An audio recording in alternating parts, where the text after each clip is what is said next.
So for those of you that haven't met me before, I'm Jenny Milne. I'm the founder of SRITC. As it says on the screen there, we are recording this, so if you don't make it, you can catch up on it later, but we're also live on LinkedIn for the first time. If you're on the Zoom, the chat box is your friend. If you've never been to a cafe before, you get to realize this is quite active. Please just put who you are into the chat box, because I know quite a lot of you, but you don't all know each other. So it is very much a cafe, as you can tell by my coffee that I've got in front of me. So this morning is our first BYOC, bring your own cake, because obviously this is a cafe and I have to have cake. So first cafe of 2022. So as always, I go around the table asking who's got what in front of them, and I do have pancakes. It is, or drop scones. It is Shrove Tuesday next week. And I also thought, given we have quite a lot of men, I would put in an appliance, because we always like to have a discussion about appliances, don't we, when we get to a certain age. So that's my KitchenAid. So we can start a competition next month about who uses what. And if Rennie was here, it would be a bread maker. So I'm looking down the pictures to see who's got anything there to actually. Alex, have you got anything this morning? Coffee, cake? No, I've been so much of a rush this morning, Jenny, that I've had zilch. I've got stuff in the cupboard, but it hasn't quite materialised in front of us. James Gray, have you got anything sitting there with you, or have you got a healthy banana? I don't actually have anything either, unfortunately. My mug's also empty. You'll have to nip out and get something shortly, won't you? I think you're correct there. You'll remember to bring cake with you, that's for sure. Now, where am I? I can't see who else. Joanna, have you managed to? I know you might be in a train station at the moment. Have you got cake? I've managed to dash over to the train station. I'm in Mimi's Bakehouse. Yay! And I have some sort of toffee bake creation. I'm not going to pick on Giles again because he's new to this, but he probably hasn't got a coffee, but he will have to have a coffee next time. And the same, Anna, have you got coffee or cake with you at the moment, saying you've just arrived in London? No, I haven't. My dad hasn't been very thoughtful on that. I need to try and find some. Send him a message and say, give me cake. So yeah. I have plenty drop scones here, folks, but they're for me and my son and my husband, so I can't share them quite yet. But kicking off, just a bit of an update of what's been happening since we last met at the end of January. We're actually sitting working out the strategy for SRITC for the next couple of years. So if you want to input into that, then please do drop me a message. But we're looking at the moment at the vision and mission statement, all these crucial things that as a new organisation you need to look at. We've also got to the point of looking at the core values and just testing the water with you on this. We've put down independent, inclusive, engaging, innovative and sustainable. And obviously we're a community, so if there's anything you want to add to that, then let me know. We're obviously putting the plans together at the moment for later in the year, and that is the hybrid gathering. So that's going to be the 14th, 15th of September in the Highlands of Scotland at Botegarten. And it's going to be, if you've not heard already, an amalgamation of site visits, of, as Jenny does Jenny, a lot of networking, a lot of chatting, a lot of cake, a lot of food, a dinner, awards, and very much a practical couple of days and a half. And it's at the Botegarten Hall. So I know they'll put in the chat shortly the link, so you can put a save the date in there, and hopefully we will see you in person. If not, if traveling from Japan or Belgium or Germany is too much, we hope to be able to have you there in a hybrid version as well. Finally, we, as you will know, have been setting up 2 workshops. We've been asked by the Scottish Government Rural Directorate to liaise with rural and island communities and gather some evidence on what's going on at the moment. So we've got 2 workshops taking place next week. If you happen to know someone that is involved with biking or walking from an operator perspective, whether it's a community operating it or a business operating in a rural area in Scotland, or even the Royal Voluntary Service, we would love to hear who those people are, because those are the 3 areas that we are slightly lacking in at the moment to make sure that we get a whole modal cover. So either private message me or drop me an email, because it would be really helpful to make sure that we've got those 3 areas covered off. So that's my brain dump, my monthly brain dump on you of what's been going on. But before we get to the crux of today, Alex is going to run a few polls for you. This is, as I've said before, just to help gather the evidence for the various funding bodies that we've got at the moment. And I think James is here. He would tell you about Smarter Choices, Smarter Places, which we're very grateful for having the funds to be able to continue, grow and support SRITC. So the first one, there'll be a bit of an international one here, is where are you based? Just a quick 2 seconds. Could you just click the poll, please? I think you'll have about 3 polls just now. Whereabouts in the world are you? It doesn't ask you for the weather forecast. It doesn't ask you for your cake or your coffee, just your location. I'm looking at the screen and I see Andrew Callard, sorry, studying it intensely. Sorry, it's a Friday morning, you've got to think about it. Fab. Right, Alex, if you want to move on to the next poll. Yep, we will. Because We'll we're just all do desperately that. waiting to hear about people and parcels. As many people know, this has been a bugbear for me for quite a long time. And we've obviously had post buses in the past, and there are many. Here's another one for you. What organisation do you represent? There are many reports out there that you can go and pick up, dating back to the early 70s, that actually talk about combination of people and parcels, and it did used to happen a lot. That landscape then changed, but we're hoping to change it back again with the conversations we're having today. So you'll hear from 3 different organisations, and I'm really excited about this. Right, we're nearly there. That's the organisation type done. Right, okay. And we'll do one more for now, and that is that one. There we go. Okay. How relevant is today's theme, talking about people and parcels, to you and your organisation? I'm hoping it's all highly relevant, otherwise you wouldn't be here. Or maybe you're just really interested, passionate.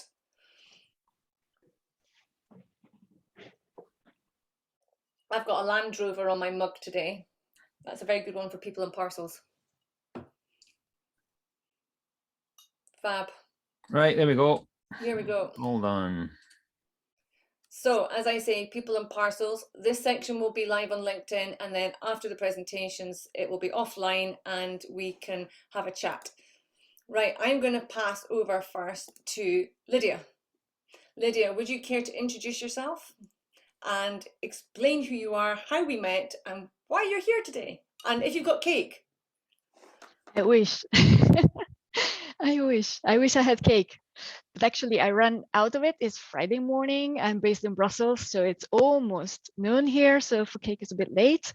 But well, I have some water with me, and basically, I'm very happy to be here. So thank you for having me. Water. And yeah, so my name is Lydia Signor. I'm the Combined Mobility Manager at UITP. UITP is the International Association of Public Transport, and it dates back to when we had horses in the street. So it's a pretty old association. It's also present worldwide in all continents, but I'm based in Brussels, as I was saying.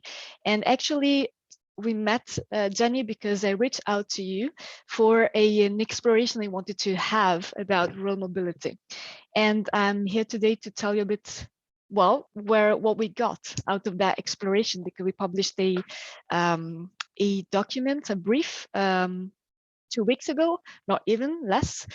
So that's for everybody. You can just type it. You're going to find it. It is public information. Perhaps I can share briefly my screen. Let me do that. We'll share your link. We've already shared it on the news bulletin, but we'll share the link later on in the chat as well. Perfect. Thank you. So tell me if you see it well. Yes. Okay, great. So as said, I'm going to try to first tell you a bit more from where I'm talking, so that would make things a bit easier. And for that, I have this slide, if I can change it. Yes, I have lots of movements now, I remember. Anyway, so just to tell you a bit about UITP and combined mobility, how that fits into the picture. Basically, it's an association, as I was saying, which means that there are members, there are authorities, operators, but all kind of also technology providers or different technology, all different mobility service providers as well. So it's a very large association. So what do we do with those members? It's like there are 1,900 members around the world. So it's pretty big. So what we try to do with some of them, not all of them, is actually to organize discussions within committees, how we call them, or working bodies, as you can see in the slide. And actually, I'm a manager of 2 committees. There are around 30 committees on everything. And my topics are very much what we call at UITP combined mobility, and also taxi and ride hailing. So basically, I'm overlooking all services that are not classic public transport and trying to see how things come together, how we can create complementary services for better mobility. So as I was saying, we try to put them together, organize discussion, and make sense out of it and put it in a paper. So here you see two, but I was mentioning to you the rural mobility brief. So let me tell you more about that. So what did we found? This is pretty classic. I'm not gonna preach to the choir. So there are many challenges for rural mobility. There are long-standing deficits. Actually, in many areas, it's not only about service provision, but it's also about institutional capacity, governance, funding, of course, money there, but also overall policies. So that there's a lot of deficit, but there are a lot of things also going on. So this is just a very general this very general finding. And then let me move. What we found, of course, is that we were looking out for, well, okay, what kind of solutions? We found a lot of different solutions that can be rising bikes. Of course, everybody is looking into that. I mean, after COVID. So you see cargo bikes, for example, countries that are giving money for people to buy cargo bikes, and this is also getting into rural areas, not only in cities. There are, of course, you can see there the most technological part. There are also autonomous vehicles being tested in rural areas. That is also for research.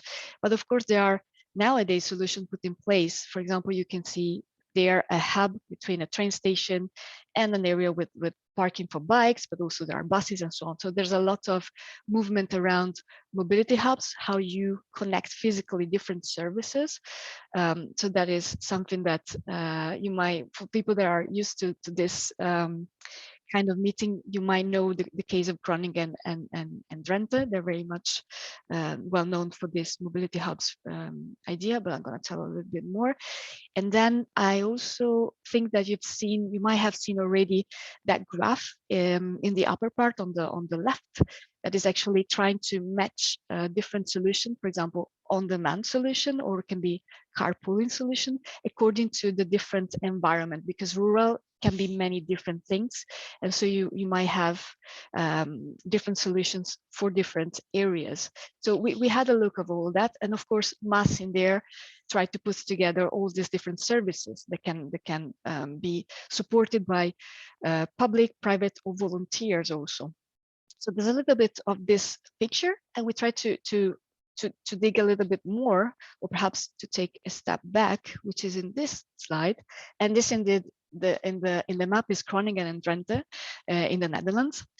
So what we found is that, okay, there's a lot of different services that can work, can be also car sharing, peer-to-peer. There are so many things going on, but they are scattered. They can be pilots, they can be working just in a specific area under specific circumstances. So we wanted to have a better picture of that. And then we found that actually, because of the challenges that I was mentioning before to you, those pilots or those limited solutions will remain as such if there is not something wider, if there are not policies or a more effective governance to allow to connect different areas and to unlock the conditions to scale up or coordinate these different solutions. So basically, there's very much a need for new policies, governance, funding solutions, technical assistance, so on. So and we found solution. One is, and well, yes, I can go to the next as well.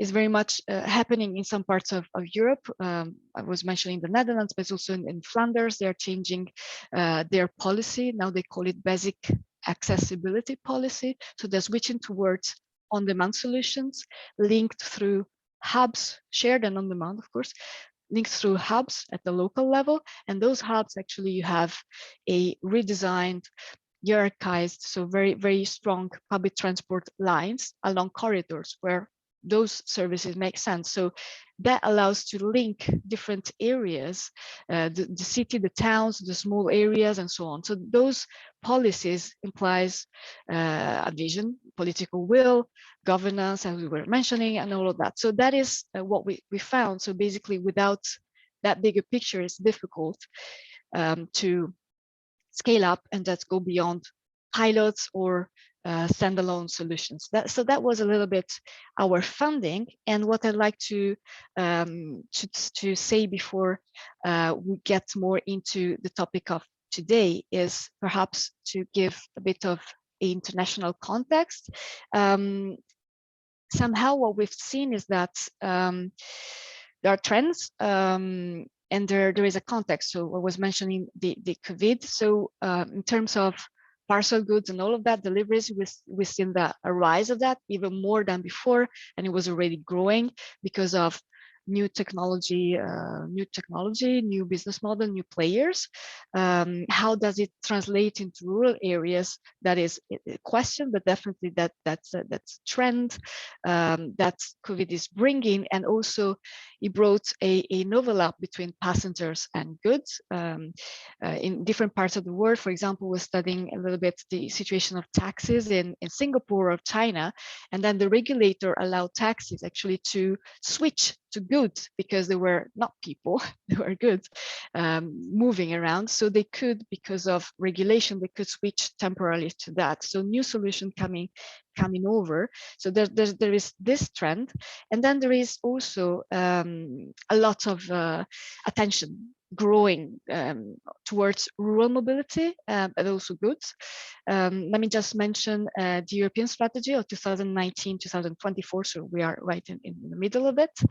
So there is this strategy, the long-term vision, and then there is also the urban mobility framework. The Commission published a communication on that in December, and they said that they will use the regulation 10T, which is the big corridors, to focus on urban nodes, how they call them. But to mention it to you, it's a big thing. It's more than 400 cities around Europe, so it's a lot. Those cities, they will have the obligation to expand their strategic mobility plan to include the linkage between that town, city, with peri-urban and rural areas around it. So this is coming. There's a movement that very much is pushing into that. At the same time, the strategic planning in other areas of the document, we focus also on the logistic part of it, the goods. So all of these things are coming together. So it's an interesting trend. And of course, there are lots of projects going on around the world, not only because of what we have said, but because technology is unlocking new ways, new business models.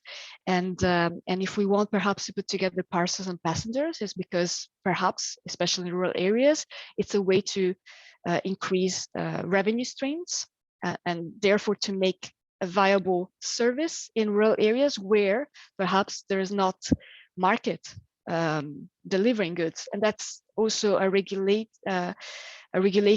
challenge because of how you put together market and passenger that is perhaps kind of public service. So there's a lot of, I believe, changes ahead, but at least I can point to these challenges, and I would be very happy to hear more from the next speakers. And I know that I have to pass the stage, to leave the stage to Rod. Rod, are you there? Lydia, do you want to just stop sharing? Yep. Yes. Over to Rod and David. Yes. Good morning, everyone. My name is Rod Mcdonald. I know Jenny because she is working with us on a piece of research at Heriot-Watt University. So David and I and Professor Phil Greening and Jenny are working on some research which is called SOAST. SOAST stands for Suburban Fringe On-Demand Algorithm-Based Shared Transport. Which you might think, well, that's perhaps not rural. It's partly named that way because that was the best way to get research funding, because there's much more funding goes into looking at transport in cities than there is in the urban area. But essentially, we are looking at transport, which, as many of you are doing, is combining parcel delivery with mobility as a service for people. And essentially, what we're doing is setting up a model to analyze the economic viability of running such transport systems. And David is going to explain the model in a short while. I think as all of you have seen, and as we have seen, there has been this increase in vans and cars delivering parcels to everywhere in the country, but we still have essentially bus services which are not going to many of the locations where people are. And the driver of net zero wanting to get a change from people having to use private cars is really powerful. Yes, okay, they could use electric cars, but they're expensive and they use nearly as much energy as anything else. So the key driver is to be getting people to occupy shared transport. And I say occupy because it's not much good having shared transport with only one person on a vehicle. One has to be looking at the behavioral aspects of people to understand how to encourage them to get out of their cars and use the shared transport. David's going to explain what we're doing. Essentially, in my mind, I see postcodes all over the country, and postcodes for us demonstrate where the population is. And what I would like to see is for us to be able to have mobility for people and parcels going from any postcode to any other postcode, and thereby building communities by doing it. David, over to you. I think you've got some slides to share. Yes, thank you, Rod. I'm going to try to share my screen now. It worked before. Let's hope it works again. Hopefully you're seeing a slide now, everyone. Yes, we can see it. Great. So slideshow, David, into slideshow mode. I'm trying to do that. There we go. Slideshow. Yay. So hi there. I'm David. I'm a professor of computer science, and I mainly work in logistics these days. And I'm the kind of technical side of the project that Rod has just introduced. And what you should see on the screen now is, all right, I'm seeing the videos of you, which I'm trying to get rid of or put in another part of the screen, so hold on. So hopefully you can see some words and some pictures. You can read the words, I'll describe the pictures. The pictures show the basic type of model that we're modeling. And this is a really familiar idea. There's nothing that should surprise you here. People say, when I speak to them and they're above a certain age, this is how it used to be in the good old days. Well, it's not really like this in the bad new days, but this is what it should be. On the left, you can see a green parcel van. And the idea is that instead of that parcel van going to having to deliver 3 or 4 parcels to a very rural, out of the way place, and therefore spend a lot of miles and emissions in doing so, that parcel van instead just deposits a bundle of parcels for that out of the way village at the yellow circle, which is a bus depot. And then a bus, which is either a static bus route, which is going to that village anyway, will take those parcels, or that bus could be, and which is also our preference, a demand responsive bus. But it's probably going to be going to that village anyway. So anyway, the bus will take those parcels, and even the bus is not going to deliver each of these parcels to this out of the way place. Instead, it's going to drop those parcels at a central point in the village, which could be different depending on the geographic context. So it could be a big pub or community center or a sports center or something. So that's this thing here, and then the bus goes on its way. But picking up from the special local site, the community center, there will be some kind of last mile system, which could be volunteers in that village with trolleys, just taking the parcels around and delivering them, or it could be a local fleet of e-vans or e-bikes or something. But there'll be some last mile system which is specific to each place involved. So just 2 more slides. So we're building a fairly realistic computational model of this, and the point of the project is to feed realistic data into that model from both bus companies and parcel companies, and to map it onto specific example geographies and to get a good idea of what the potential savings would be in real money and in emissions and so on, and thereby to then convince stakeholders to invest in this sort of thing. What you're looking at here is the Tees Valley area in England, and this was chosen because this is also the area of a demand responsive bus, an on-demand bus trial that's run and still running by the Stagecoach Bus Company. So the shaded area is the area of that trial, and we're taking their data and also adding parcels to it. And what you can see here are the 3 orange spots. I don't know if you can see my cursor moving around, but it's helpful if you can. The 3 orange spots are the 3 bus depots. The dark red spot is the parcel depot, so that's a real parcel van depot. And each of these green, I think there were 10 green circles, those are last mile sites. And so you see there's either cars or trolleys or something else there, so just to show that each last mile site will have its own system. So the final slide, this shows you some real data for this particular case. Some of it is real, some of it we had to make up, based on postcodes. But the black spots are parcels. The red spots are places where there was real demand. So that's real demand responsive transport data. So people at that red spots wanted to be picked up there and taken to another red spot. The blue spots are where the on-demand bus can stop. And in many cases, they're very close to red spots, although there's sometimes the red spots obscure blue spots. And you can see the last mile sites are now discs, but that also emphasizes the concept of the last mile radius, right? So any black spot, which is a parcel within a disc, was delivered by this kind of combined bus service. So that's the system we're modeling and initial results.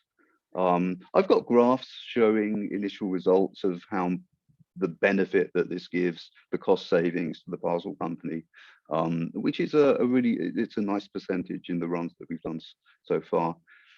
But I'm told I'm not allowed to show, or I feel I'm not allowed to show graphs because it's not that sort of meeting. We can come back to those, David, if it's relevant to the questions and answers. But thank you. Right here. And I think it's very fair to say that's an example of one day, isn't it, David? That's not. That is, yeah, that's 1 day's worth of operations. Fab. And now we're going to go further afield, even more practical examples, to Martin. You'll recognise Martin if you're a familiar, regular SRITC goer. So, okay. Martin, introduce yourself to those that maybe don't know you. Yes, just a moment. So I find my presentation. Yeah, I'm Martin Schieferbusch. Hello, everyone. Greetings to wherever you are in the world. I'm based in Stuttgart in southwest Germany, and I work at the NVBW, which is an abbreviation for something like the local transport agency for the state of Baden-Württemberg. We are not a transport operator, but we are managing and consulting company, essentially assisting the state government in help in implementing its transport policies, mainly in public transport, but also in many other fields like walking, cycling, parking, most recently, and all these things. We have to share our responsibilities with the local authorities. So many things we do or we can do, which we do or which we cannot do, depend on the legal framework and the distribution of responsibilities.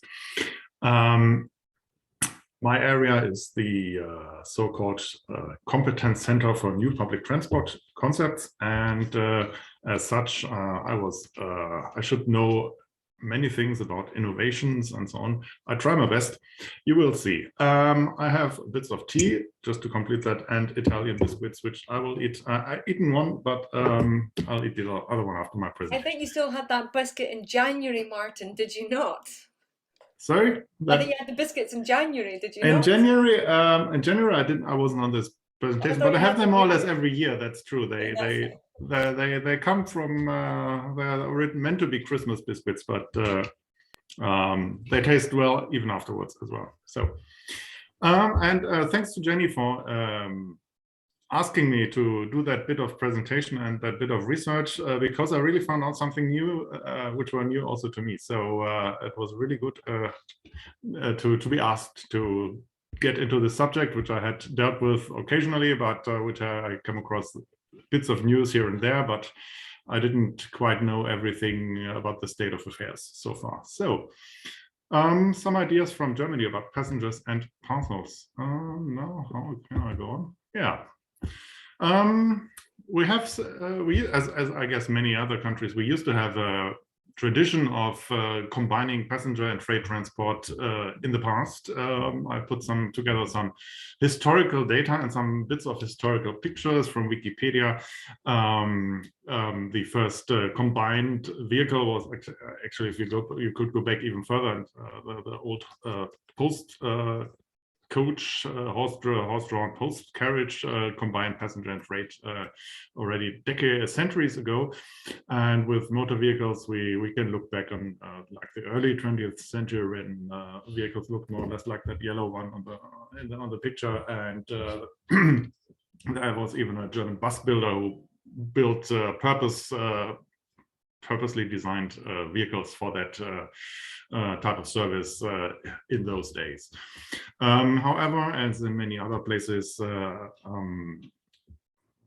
we learned to forget about the benefits of this idea, and the postal service, which was the main, probably the main operator of such combined services, they used to be present all over Germany and have these yellow buses going around, and sometimes having people dropping letters in them and so on. I didn't go into the details I didn't have the time, unfortunately, to find out to what extent they actually covered larger quantities of mail and when that actually ceased and so on and so forth. But they moved out of operating buses gradually in the from the early 1970s until the mid 1980s, when all these post-bus operations were merged into the bus division of the railways at the time. And I still remember from my childhood when we were like traveling around in the countryside, you could see the odd yellow bus still going around, and but it was not really it was just a yellow bus carrying passengers. It wasn't really involved in carrying post anymore. Yeah, we also had trains. We have mixed operations on trains. Quite extensively on branch lines, which didn't really make usually for a quick and a good service by contemporary standards, but there was a quite widely practiced tradition of putting a freight wagon onto a passenger train or vice versa on secondary lines, and that lasted until the 1980s in the West and the early 1990s in the former communist eastern part of Germany, when it died out even there. And today we have just one of these examples in my region, but I haven't been able to witness it myself so far, so because it's really difficult to find it. It doesn't take place very often. Anyway, time moves on, and people started to think about it, about rural mobility and how the economics of public transport in the countryside could be improved. And it wasn't really, you don't need to think very, very long and intensively to find out that perhaps there is some potential in combining passengers and parcels in the same operation again. So, that's what some people did.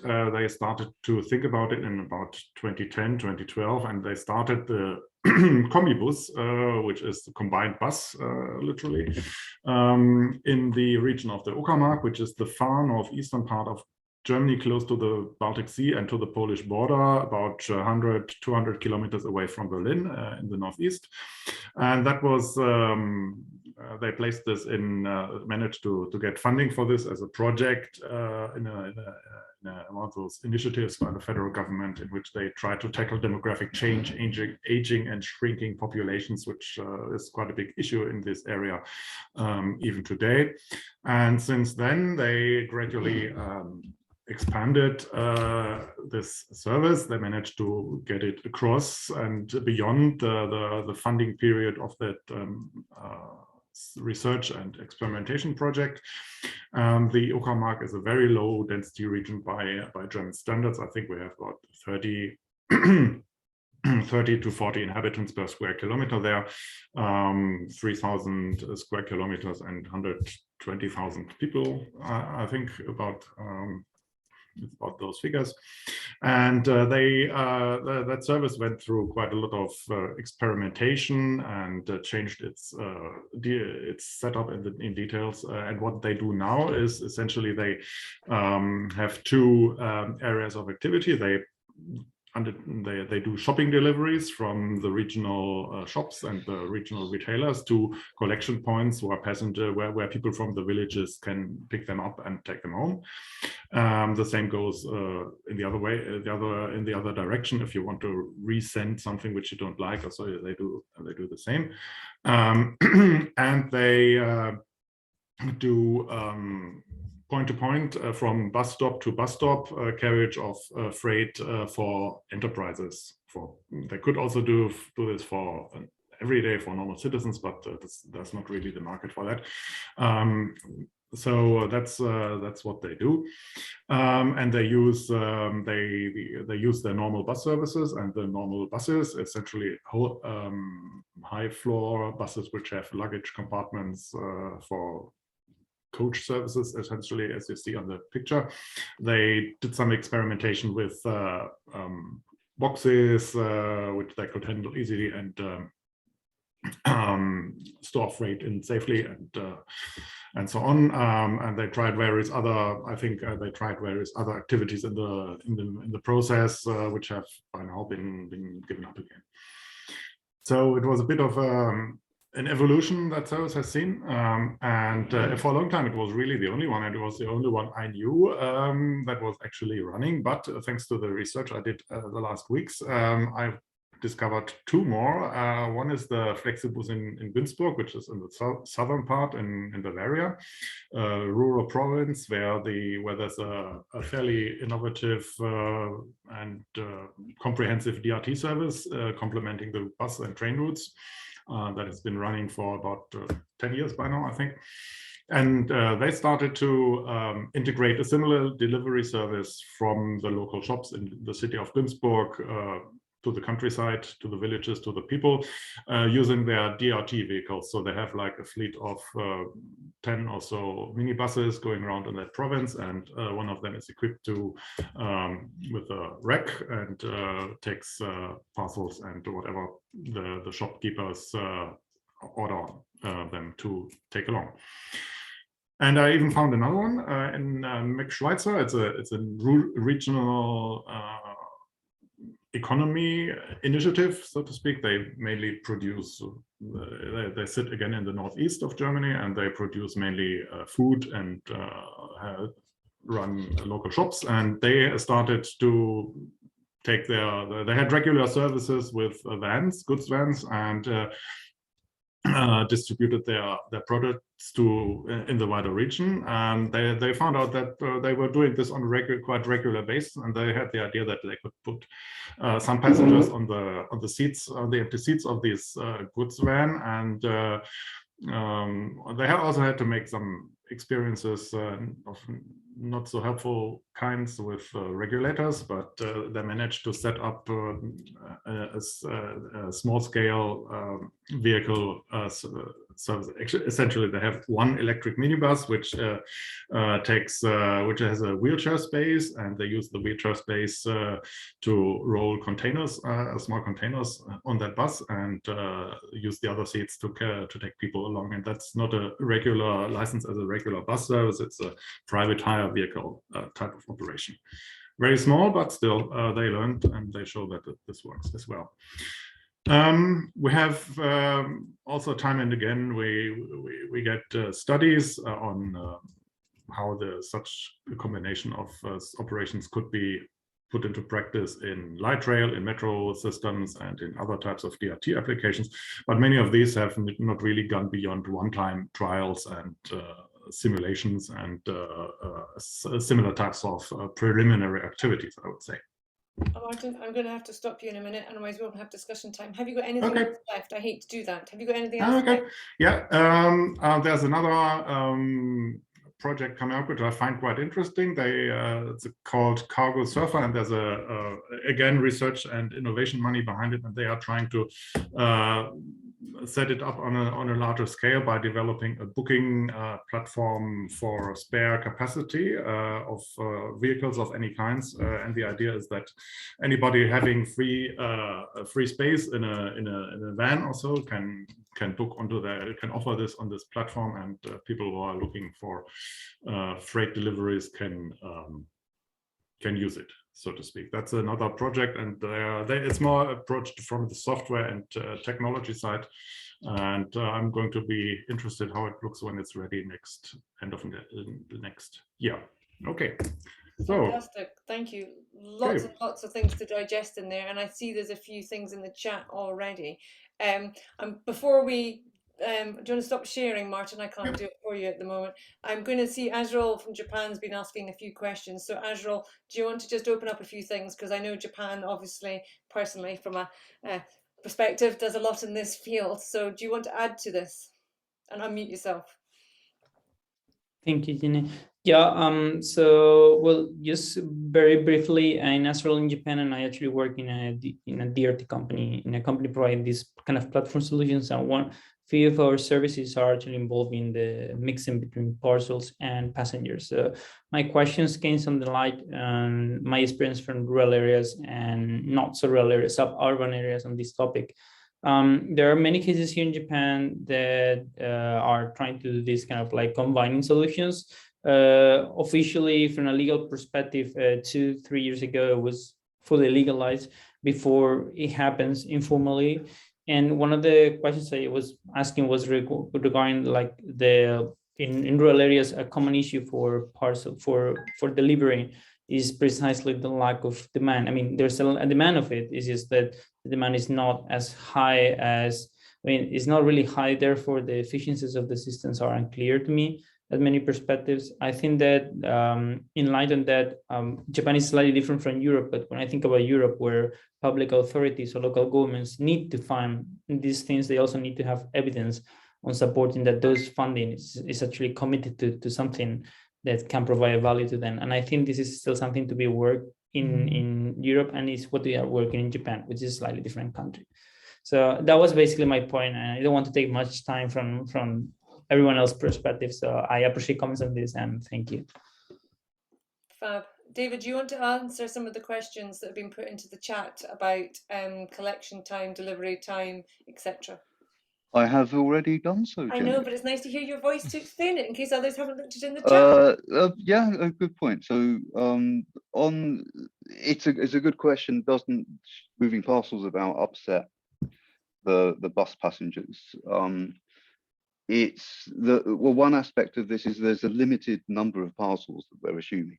We're not assuming that the bus can carry 100 parcels or something, anything like a van. It might be 10 or 15. And so part of what we're doing is figuring out, well, how does that limitation affect things? But if there's 10, 15 or 20 parcels allowed on the bus, they're in a kind of bundle. And when they get on the bus, it's at the bus depot before the bus starts running. So, someone out of the bus depot has to do it. So there's no passengers are affected. And then it's kind of, in the demand responsive sense, the the fact that, those parcels want to get off at a big church in the village, for example, it's just treated like another demand responsive passenger, right? So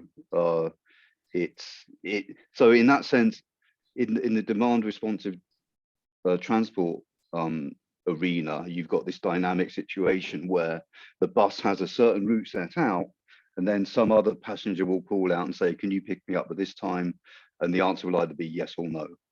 And so the fact that the parcels are part of that system means that that changes a bit which passengers can be served when. So it changes the shape of the demand, but it doesn't cause any adverse effects for those who are being carried. So hopefully that makes some kind of sense. Azrael, is that a hand up? I think Giles has unmuted himself as well, but Azrael, go for it. And then I'm sorry, just to add on that, something I noticed is that one of the, regarding to this, when you say there's no nuisance to the passengers, one thing I noticed is that for depending the kind of parcel you're talking about, the driver may need to take that parcel out to somewhere else, even if it's just 1 meter away.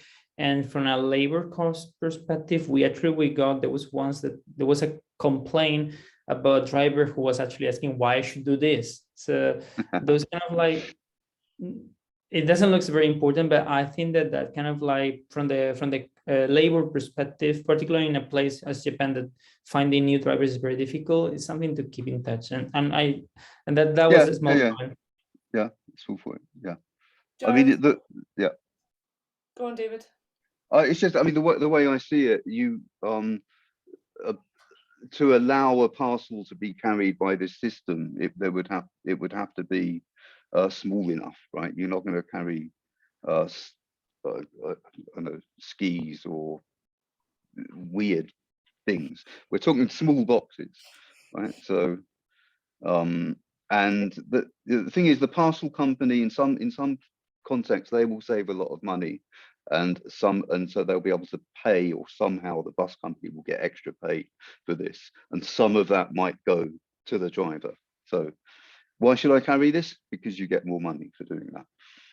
Giles has got a question, and then I think Alistair's in the chat's a very good one. So I'll come to Alistair after that. Giles. It was around that commerciality piece. Having done different but similar work elsewhere, I'm thinking from the operator's point of view, and I'm deliberately being devil's advocate here. Would it be more disruptive? And I'll pick Amazon as the worst example because it's always the worst example, isn't it, in being the largest. Would it be have you thought about the potential disruption to their distribution chain in effectively splitting the loads rather than them just doing what they're doing already? Because I think that's where I find it interesting. There's a potential load splitting on a model that already exists, and I can see all the upsides. I'm just wondering, had you had any discussion with the logistics sector on that kind of load splitting side? You know, at what point do you decide, okay, it's not a cello or skis, so therefore it goes in the Amazon van, but it's a small box, and it's the size of an A4 piece of paper, and it's not time critical, therefore that would be the best solution. We've spoken to one parcel company about this, and it seems to make sense to them, but we didn't get to that level, right? At what point would that happen? And I know that there are a couple of such systems that I'm familiar with, and depending on the system, it would be a different place where you would do this. But it's essentially the point is, at some point, this parcel, it starts out as a parcel for 23 out of the way streets over there, Shire. But before it goes into their system, it's a bundle for the bus depot in Aberdeen city centre, right? It's just, it changes its address, right? And that's kind of all that needs to happen. And it's really good. Oh, because I ordered something very small the other day for £12, and it was free delivery if you went to Aberdeenshire or Murray, but if you went to Highland it was £65 for delivery. So do you want to ask your question in that context and explain who you are? Sure. Sorry, yes, I'm Alistair Dalton. I'm the transport correspondent to the Scotsman. Yes, I was interested as to whether such schemes would eliminate what's seen as excessive charges, like Jenny mentioned, for those in remoter areas compared to the charges I might get getting something delivered here in Glasgow. Martin, do you think that would work with any or address any of the issues? I don't know if in Germany you have that, whereby in more rural areas you get ridiculously annihilated, I think is the word, for delivery charges. Haven't heard of anything like that, but the question of how to how you tap into the big logistics chains, delivery optimized delivery systems with these combined services. I asked that to these people I spoke to, and essentially the answer is those doing these services now on the small scale. It's true, these services work, but they have kind of come to the conclusion that they don't interfere so far with the big logistics chains. They operate like on a regional scale with regional customers, and the big courier services exist alongside.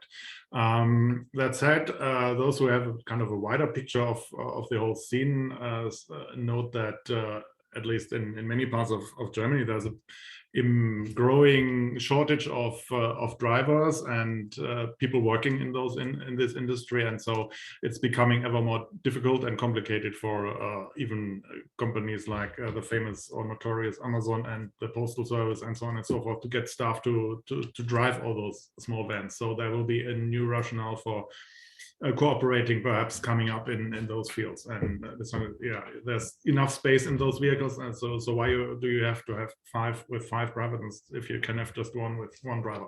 Yeah. So let's see. David, do you think the model will address Alistair's question about extra delivery charges? Would it be more, is this something that could be factored in? I hope so, but I haven't really heard much about the pricing of those things. I don't think we don't have such excessive charges in Germany by and large. David? What the model does is it shows the effect on cost for the parcel company, and so it typically shows a reduced cost for the parcel company to get all their stuff delivered. And so you would imagine that should translate to them removing these excessive charges. So in theory, Alistair is the answer. I think is Rod, and then I'll do Graham, then I'll do Azra, and I'm conscious of time. We might go over by 5 minutes, but everybody's really passionate about this, so I think it's worthwhile. Rod? Yeah, I just wanted to add to a bit of what David was saying. In working with Stagecoach on Tees Valley, one of the key things that they've come up with is the community benefit from having this on-demand transport system. They say it doesn't work economically, but actually there is an enormous community benefit which is starting to be recognized by the county councils or by the local councils. I want to just link that then to what we're talking about, which is a last mile delivery, which we haven't fully researched yet. We're still working on it. And we understand there's a whole lot of behavioral things that come into it. But we are looking at all the different ideas, or as many as we can, of the different ideas of how you can deal with last mile delivery. And some of that relates to casual or even voluntary involvement of local people. It involves hubs where there are lockers to keep parcels in so people can come to those locations. Alternatively, there can be locations where parcels are put into some kind of locker system which is digitally controlled, and they can then go on from there by electric bike, by trolley, by all sorts of different things like that. So there's a whole host of different options in the way that works, and this needs to be looked at quite carefully. But also links into this community business, because there are people around who would happily be involved in doing this for a small bit of pocket money, and there are experiments demonstrating that this can happen. So I think that the other factor is there's been some quite interesting research in parcels, and a very large proportion of parcels actually fit into what we call a tote crate, which is the crate that you deliver your get your groceries delivered to in the van. And there's a very large proportion of parcels actually go into that. And it could be that that is part of the process of systemizing this, that you actually put the parcels for one particular area into 1 or 2 or 3 tote crates. And when the bus driver arrives there, he only has to lift one thing from one place to another place, and off he drives, and someone else comes along and actually does the next stage. Or Well, even, I'm going to have to indeed, he interrupt might, because people, yeah, okay. People are He dropping might off. even, yeah, okay. He might even meet somebody who does that. So you minimize the influence on the bus service. Yeah, and I Sorry agree about with taking Dasha's too much time. comment in the chat. But before everybody disappears, Graham Azril, quickly. Go for it, Graham, sorry. So many questions. I'm glad Rod picked up that one of the idea of lockers, because to be frank, I really can't see the idea of the last mile delivery working in many, many cases.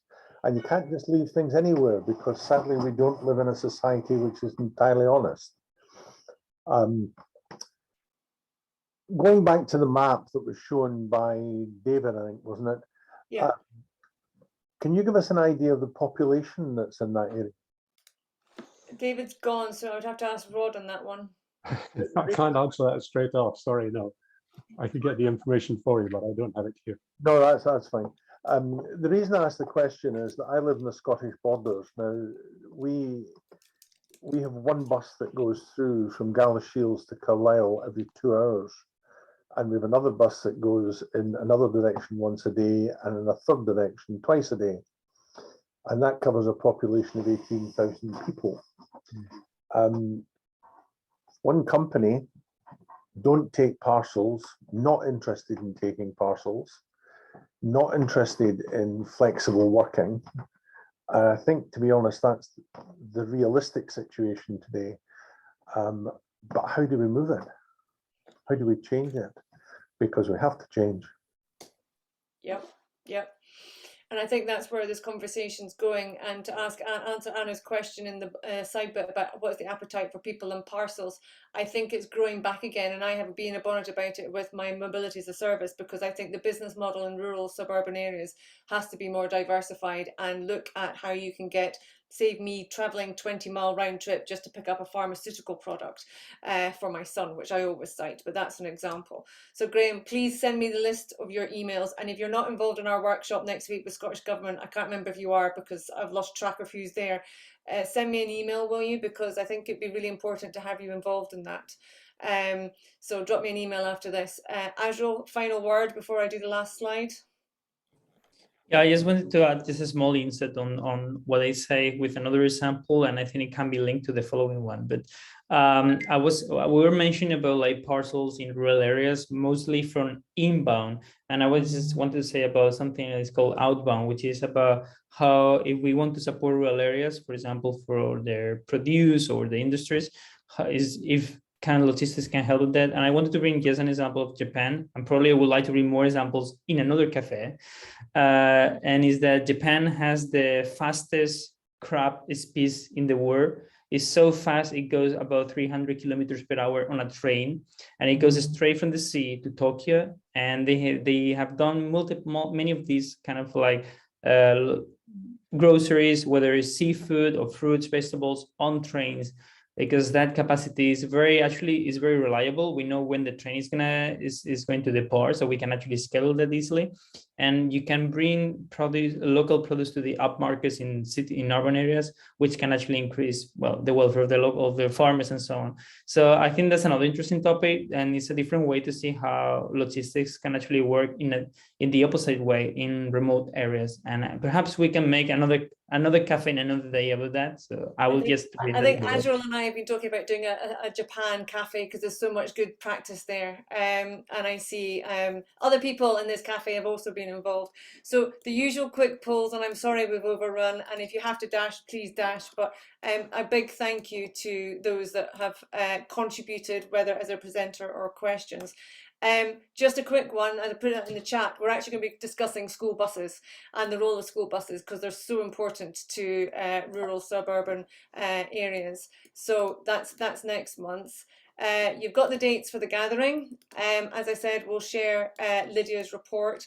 If you're not aware, there's also the Health Impact Assessment series online, which is taking place or starting next week on different modes and different areas about how we achieve this 20% reduction in kilometres by 2030. Again, we will be sharing the links if you've not already had that in your inbox. And finally, the last workshop we're running for the Scottish Government is on the 20th of April. If you wish to be involved in this evidence gathering exercise, then please drop me an email. But I think we've covered a lot. I think we're going to be coming back to this, particularly to Harriet Watt and Martin, to find out what happens with these projects and where they get to. And Lydia now has the task of going to investigate this even further as a subject matter for UITP. She's going, yep, roger that. And I won't ask Alistair, because I always ask Alistair, what's he learned today? And he always fumbles around and goes, oh, no, but maybe I should, because he's smiling. But I think there's a lot there that we've all taken away. So thank you very much. Enjoy your pancakes on Tuesday next week, and hopefully we get closer to September and I see you all in person. But fantastic, if you can fill the last poll in before we leave, that would be great. And enjoy the weekend when it comes, gin or not. Okay, thanks folks.